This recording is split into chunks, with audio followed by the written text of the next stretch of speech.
আপোষহীন অনেক আত্মত্যাগে পাওয়া আমাদের প্রাণের বাংলা ভাষা।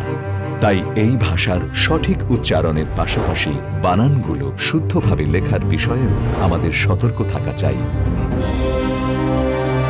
অথচ চলতি পথে বা জীবনের প্রায় প্রতি ক্ষেত্রে প্রতিদিন আমাদের চোখে পড়ে ভুল বানানের অদ্ভুত সব শব্দ।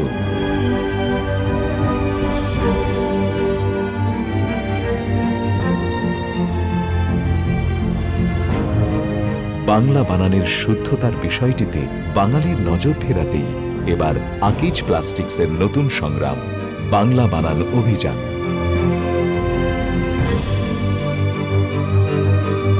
এখানে ওখানে নানান উপায়ে আমরা ঠিক করব ব্যবহারে থাকা কিছু বাংলা বানান। বাঙালি হিসেবে আমাদের এই চেষ্টার সাথে থাকুন আপনিও। ভাষার ব্যবহারে আসুন আরেকটু সচেতন আর আপোষহীন হই। Akeej Plastics, the standard uncompromised.